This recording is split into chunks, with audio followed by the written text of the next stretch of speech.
یمن میں ایک یعنی وہ بادشاہ تھا جو بیسیکلی ہے تو یعنی یہودی تھا،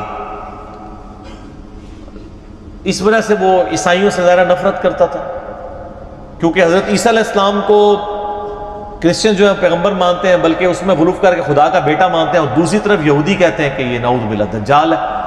اب ان کا آپس میں تو اکٹھ ہو ہی نہیں سکتا نا، ایک شخصیت جو ایک طبقے کے لیے خدا کے درجے پہ فائز ہو اور دوسرا اسے جو ہے نعوذ باللہ دجال اور پتہ نہیں کیا کیا الفاظ استعمال کرتے ہوں، تو ان کا آپس میں اکٹھ تو ہو نہیں سکتا۔ یہ تو یہودیوں نے سازش کر کے کس طرح عیسائیوں کو دبوچا ہے کہ آج یہودی اور عیسائی ایک پیج کے اوپر ہیں، ورنہ 20ویں صدی کے آغاز سے پہلے تک تو یہ قتل و غارت کا بازار گرم تھا ان کا آپس میں۔ یہ تو اسرائیل جب بنا ہے اور دنیا کی اکانومی ان کے قبضے میں آئی ہے، تو آج جو ہے وہ ایون یہودی مٹھی بھر ہونے کے باوجود عیسائیوں کی باغ دوڑ بھی ان کے ہاتھ میں اکانومی کی وجہ سے۔ تو ہم نے جس ایرا میں جس وقت میں آنکھ کھولی ہے، یہ جو زمین کی جو حقائق ہیں وہ زمینی حقائق بدل چکے ہیں، اور اس کو بدلے ہوئے 100 سال سے زیادہ نہیں ہوا۔ 100 سال اگر آپ پہلے چلے جائیں تو یہ جس طرح سنی شیعہ اختلاف مسلمانوں کے اندر ہے نا، اس سے بھی بڑھ کے عیسائیوں اور یہودیوں کا اختلاف تھا، جنگیں ہوتی تھی آپس میں۔ بہرحال وہ یہودی بادشاہ تھا، اس نے عیسائیوں پہ ظلم کرنا شروع کیا۔ تو اس بادشاہ کے بارے میں آتا ہے کہ اس نے ایک جادوگر رکھا ہوا تھا، اور وہ جادوگر جب بوڑھا ہو گیا تو اس نے کہا کہ مجھے تو موت آ جائے گی، تو مجھے کوئی ایک اپنا لائق سا کوئی رعایا میں سے کوئی لڑکا ڈھونڈ کے دو جسے میں تربیت کروں اور میں اپنا سارا علم اسے ٹرانسفر کر دوں۔ تو بہرحال ایک نوجوان لڑکا بڑا انٹلیکچوئل رعایا میں سے چنا گیا، وہ جادوگر کے حوالے کیا گیا، تو وہ اسے جادو سکھایا کرتا تھا۔ اب وہ جادوگر کے پاس جب جادو سیکھنے جاتا تھا تو راستے میں ایک راہب تھا عیسائی، تو وہ اس کے پاس وہ لڑکا رکا کرتا تھا، اس راہب کی باتیں خدا شناسی کی، توحید کی اسے بھانی شروع ہو گئیں، حتیٰ کہ اس کا دل اللہ نے اسلام کے لیے کھول دیا، یعنی اس نے اسلام، اس زمانے میں کرسچینٹی اسلام ہی تھا، وہ قبول کر لیا۔ اب وہ دیکھیں جادو بھی سیکھتا تھا اور پیرلل میں دین بھی سیکھتا تھا۔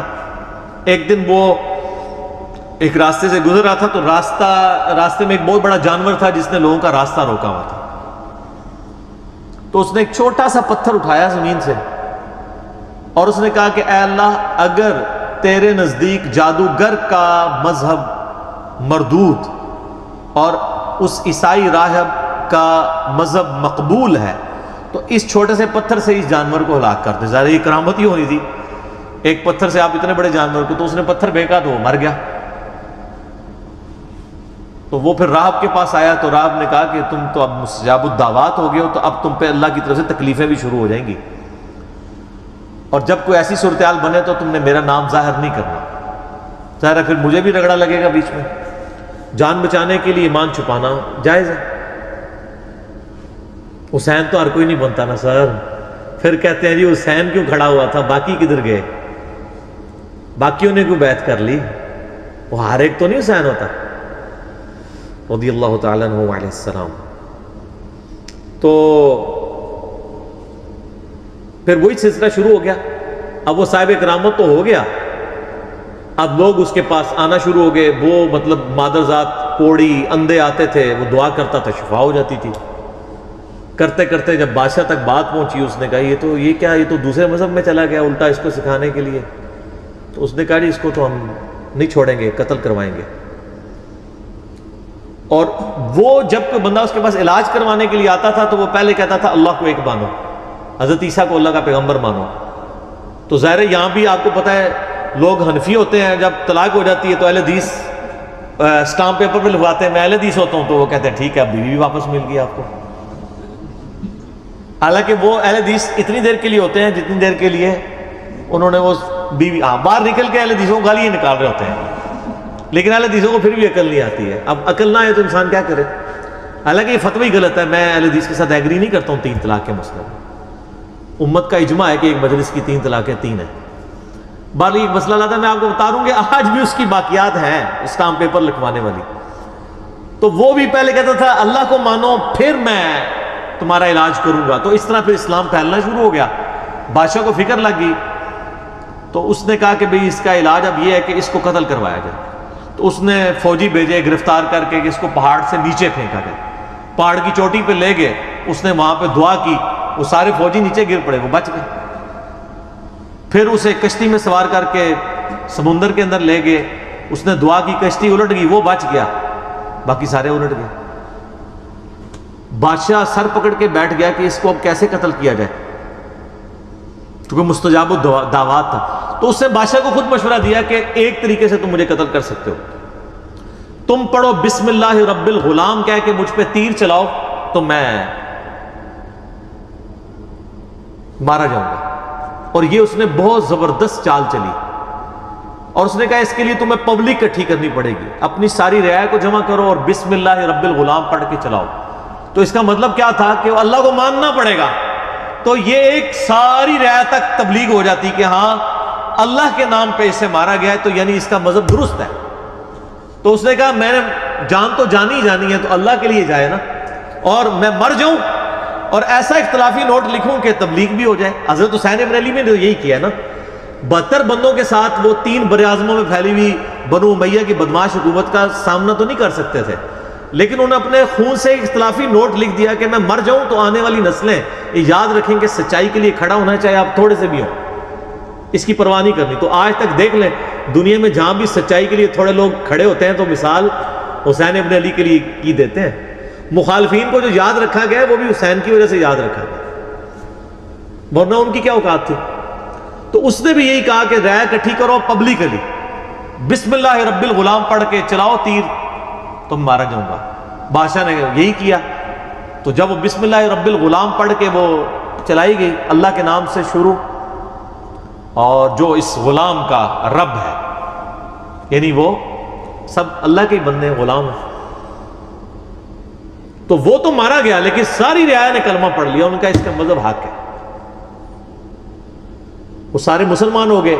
وہ ایک کو کیا مارنا تھا, ساری رعایا ہاتھ سے چلی گئی. پھر اس نے بڑے بڑے گڑھے کھدوائے, اس میں آگ جلوائی, اور اہل ایمان کو آفر رکھی کہ یا تو ایمان چھوڑے یا آگ میں جلائے جائے. ہائے ہائے ہائے. بخاری مسلم کی حدیث ہے, اس شخص نے ایمان کی حلاوت چکھ لی جس میں 3 نشانیاں ہوں. نمبر 1 اللہ اور اس کا رسول عز و جل و صلی اللہ علیہ وآلہ وسلم اسے پوری دنیا میں سب سے بڑھ کر محبوب ہو. نمبر 2 اس کی دوستی اور دشمنی کا معیار اللہ کی ذات ہو. اور نمبر 3 کفر کی طرف لوٹایا جانا اس کے لیے اتنا ہی ناپسندیدہ ہو جائے جتنا زندہ آگ میں جلایا جانا, وہ جلنے کے لیے تیار ہو جائے, ایمان نہ چھوڑے. ایمان کی مٹھاس اس بندے نے چکھی ہے.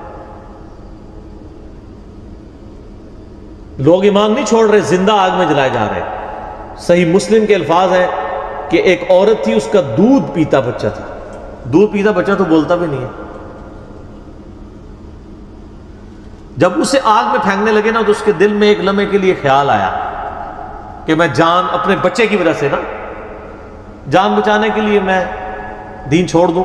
تو وہ دودھ پیتا بچہ بول اٹھا کہ ماں تو حق پہ ہے. اللہ اکبر, یعنی یہ کرامت تھی.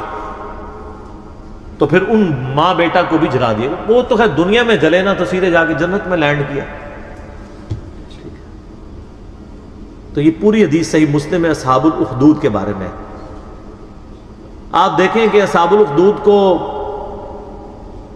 نبی علیہ السلام کی پیدائش کے وقت شہید ہوئے 40 سال ہو چکے, پھر اس کے بعد بھی 40 سال, یعنی 100 سال بعد قرآن نازل ہو رہا ہے آلموسٹ, اور اللہ اپنے بندوں کو نہیں بھولا, اور اس کے اندر ذکر کیا ان کا. اور اس میں اللہ تعالیٰ بتا رہا ہے پھر ہم ان سے بدلہ لیں گے جنہوں نے اہل ایمان کے ساتھ یہ کچھ کیا. دنیا میں ٹھیک ہے کھلی چھٹی ہے, لیکن آخرت میں پکڑے جائیں گے. وَالسَّمَاءِ ذَاتِ الْبُرُوجِ, قسم ہے آسمان کی جو برجوں والا ہے. وَالْيَوْمِ الْمَوْعُودِ, اور اس دن کی جو وعدے کا دن ہے یعنی قیامت کا دن.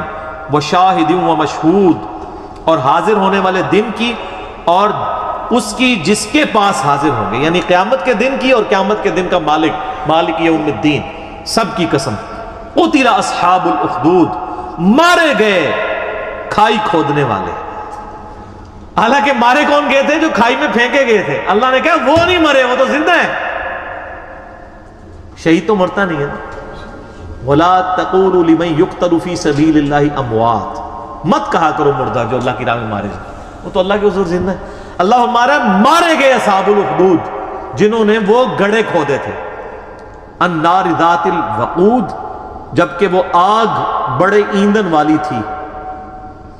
اذ ہم علیہا قعود، جب وہ اس کے کنارے پر بیٹھے ہوئے، یعنی یہ منظر دیکھ رہے تھے اہل ایمان کو آگ میں جلایا جا رہا ہے اور وہ انجوائے کر رہے ہیں. بولے اعوذ باللہ. وہم علی ما یفعلون بالمؤمنین شہود، اور جو کچھ اہل ایمان کے ساتھ سلوک کر رہے تھے وہ وہاں پہ بیٹھ کے اس پر گواہ تھے. ظاہر ہے آپ اگر یہ رومنس کی بھی آپ ہسٹری دیکھیں، یہ لوگ بھی یعنی بھوکے شیروں کو زندہ انسانوں پہ چھوڑ دیتے تھے. آپ یوٹیوب پہ جا کے دیکھیں نا کہ کیا کیا طریقے انسانوں کو اذیت اور عذاب دینے کے ان لوگوں نے ڈیوائز کیے ہوئے تھے. تو یہ بھی ایک طریقہ تھا تکلیف دینے کا. خود کرسیوں پہ بیٹھ جاتے تھے اور ان کے سامنے یہ منظر ہوتا تھا کہ اہل ایمان کو جلایا جا رہا ہے.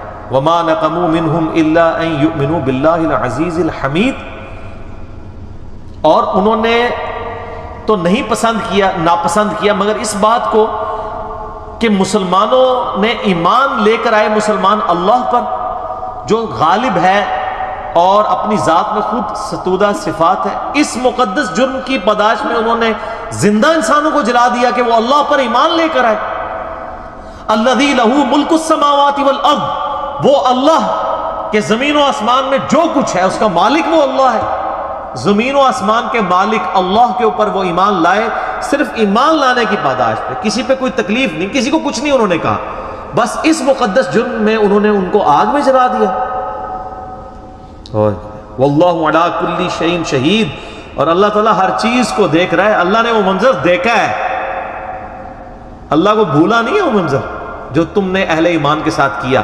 ان الذین فتنوا المؤمنین والمؤمنات، بے شک وہ لوگ جنہوں نے مومن مردوں اور مومن عورتوں کو یہ تکلیف دی تھی، یعنی ان کو آگ میں جلایا. ثم لم یتوبوا، اس کے بعد وہ توبہ کے بغیر مر گئے. فلہم عذاب جہنم، ان کے لیے تو ہم نے عذاب جہنم رکھا ہوا ہے. ولہم عذاب الحریق، اور ان کے لیے وہاں پہ آخرت کی آگ ہے جس میں ان کو جلایا جائے گا. انہوں نے تو دنیا کی آگ میں جلایا نا. بخاری مسلم کی حدیث ہے کہ آخرت کی آگ دنیا کی آگ سے 70 گنا زیادہ تیز ہے. ان کو اس پاداش میں اس آگ کے اندر جلایا جائے گا. اللہم اجرنا من النار، آمین. ان الذین آمنوا وعملوا الصالحات، بے شک وہ لوگ جو ایمان لائے اور انہوں نے نیک اعمال اختیار کیے. لہم جنات تجری من تحتها الانہار، ان کے لیے تو ایسی جنتیں ہیں جن کے نیچے نہریں بہتی ہوں گی. ذالک الفوز الکبیر، یہ ہے سب سے بڑی کامیابی. دنیا میں تو وہ ناکام ہو گئے جن کو ان گڑھوں میں ڈالا گیا. ایک ماں ہی سمجھ سکتی ہے کہ اس کو اپنے بچے سمیت مار دیا جائے، اس سے اس کی زندگی چھین لی جائے، اس کے بچے کی بھی زندگی چھین لی جائے. تو دنیا میں تو بظاہر وہ ناکام ہے، لیکن اللہ فرما رہے ہیں وہ سب سے بڑی کامیابی پہ فائز ہو گئے، کیونکہ آخرت کی زندگی ہمیشہ کی ہے، دنیا کی زندگی تو عارضی ہے. ان بطش ربک لشدید، بے شک تیرے رب کی پکڑ بڑی شدید ہے. یہ دنیا میں تو کوئی شخص کسی شخص کو ایک دفعہ ہی موت دے سکتا ہے نا، اور اللہ تعالیٰ لاکھوں دفعہ زندہ کر کے لاکھوں دفعہ موت دینے پر قادر ہے. اللہ کی پکڑ سے کون بچ سکتا ہے؟ دیکھیں نا دنیا میں زیادہ کون، جیسے وہ آپ کو پتہ ہے قرآن حکیم میں ہی آتا ہے کہ جب جادوگر ایمان لے آئے موسیٰ علیہ السلام پہ، تو فرعون نے کہا کہ میں تمہیں سولی چڑھا دوں گا تمہارے مخالف سمت کے ہاتھ پاؤں کٹوا کے. تو پتہ ہے ان جادوگروں نے کیا کہا تھا کہ تو جو کچھ بھی کرے گا دنیا کی زندگی میں کر سکتا ہے نا، ایک دفعہ ہی موت دے گا، دے لے، پھر تو ہمیشہ کی کامیابیاں ہماری مقدر ہیں. لیکن اللہ سے انسان نہیں بھاگ سکتا. اللہ کے جو قابو آ گیا وہ ایک دفعہ موت تو نہیں، جب چاہے جتنی دفعہ موت کی تکلیف سے گزارے اور تکلیف دے. قرآن حکیم میں آتا ہے ہم جب ان کی کھالیں جل جائیں گی نئی کھالیں انہیں دیں گے تاکہ انہیں عذاب اور فیل ہو. اللہم اجرنا من النار، آمین. انہ ہوا یبدی و یعید، بے شک پہلی دفعہ بھی اس نے پیدا کیا اور دوبارہ بھی وہی پیدا کرے گا. وہ قادر ہے. پہلی دفعہ کسی کام کو کرنا مشکل ہوتا ہے، دوبارہ کرنا تو مشکل نہیں ہوتا. وَهُوَ الْغَفُورُ الْوَدُودُ، وہ تو بہت بخشنے والا ہے اور بڑی محبت کرنے والا ہے. یعنی اللہ تعالیٰ معاذ اللہ کوئی فنیٹک نہیں ہے کہ انسانوں کو عذاب دے کے اسے کو خوشی محسوس ہوتی ہے. دنیا میں بعض لوگ ذہنی مریض ہو جاتے ہیں نا، فینیٹک ہو جاتے ہیں. کئی لوگ ہیں ایسے جو، یا اکثر آپ کو امریکہ میں تو یہ بھی اگلے دن بھی خبر آئی تھی، 22 بندے قتل کر دیے ایک گورے نے. تو وہ ایک ذہنی مرض بھی ہوتا ہے، کسی کو خون میں لت پت دیکھ کے ان کو خوشی محسوس ہوتی ہے. تو اللہ تعالیٰ فرما رہا ہے کہ مجھے کوئی خوشی محسوس نہیں ہوتی کسی کو عذاب دینے میں. اللہ تو بخشنے والا ہے اور بڑی محبت کرنے والا ہے.